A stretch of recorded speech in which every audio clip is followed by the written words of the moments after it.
The Heather Curling Club in Mapleton, Minnesota has been around since 1857 when Scottish settlers moved into the area. Let's join them as they show us the strategies and fun of this ancient sport. In the 16th century, Scotsmen decided that playing outside in the middle of winter with granite stones on ice sounded like fun. The game of curling was born. Today, Minnesota is a surprising stronghold of this ancient game. While the United States claims a small percentage of the sport's participants, Minnesota is home to 25 clubs around the state. One of the oldest of these is the Heather Curling Club in Mapleton, Minnesota. Club member Tim Soley gives a history lesson on the sport. The history is a little bit foggy of curling because there's some debate as to whether it started in the European continent, or Scotland. But most people seem to think Scotland was where the game originated and developed and then was exported to other countries in the world. Canada is a big curling area, and in the States, just for an example, Canada has about 1 million curlers. In the United States, we have about 13,000. But we're trying to grow the sport and get more curlers. There's about 25 curling clubs in Minnesota, and Owatonna has a club that's relatively close. Mankato has a club. St. Paul has an 8-sheet club that's probably got 1,300 or 1,400 members, which is the largest club in the United States.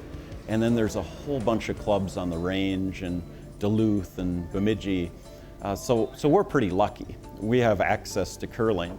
Today, curling is played on a 146-foot specially groomed and marked sheet of ice. Mental strategy and accuracy are major components of the game. The object of the game is to get as many of your team's stones closer to the center than your opponent. And there's 4 people on a team, and the first person is called the lead, the second person is the second, the third is the third, or sometimes called the vice skip, and the person that throws the last stones is the skip. And you alternate throws, and it's really important in curling to have the last stone. You want the last stone, the last shot of an end, and that's called the hammer.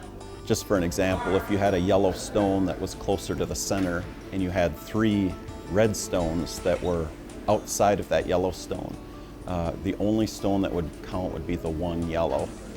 And so only one team scores per end. And you really want, when you have hammer, when you have that last shot, you really want to score more than one. You'd like to score 2 or 3 or more. The perfect end is an 8 end, and they say that that's more rare than a 300 game in bowling or being struck by lightning, and you just don't see it very often. I think I like it because of the strategy, the mental part of it. The physical part of it is good too, particularly for the front end players. The calorie burn is supposed to be similar to a 2 or 3 mile jog. Equipment involved in playing the game is somewhat unusual and heavy. Usually you like to have dedicated shoes. It could be just tennis shoes. There are regular curling shoes that most people have. Some people will put a gripper on the bottom of their shoes so they can get some grip out on the ice and push off so they can sweep. Some people will use a slider where it'll help them slide out to deliver the stone. There's brushes. People will scrub the ice, sweep the ice in front of the stone with a brush. The stones are uniform. They all weigh 42.5 pounds, and they're made out of granite. And they're most of the time they come from a island off the coast of Scotland, Elsa Craig. And it's this particularly hard granite, which is good for curling stones because these stones are played a lot. They're rammed into each other sometimes, and I mean, I've been curling for a long time and I've never seen one break. One of the appealing aspects of the sport is it allows individuals of all ages and abilities to play together. A lot of times you can see kids 6, 7 years old that start to play.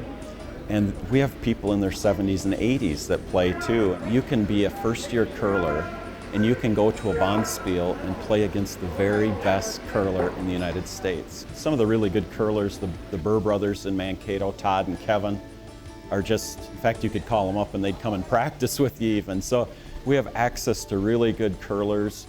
This gentleman's game is open to men and women and will be represented in the 2010 Olympics. The Heather Curling Club, keeping Mapleton on the move.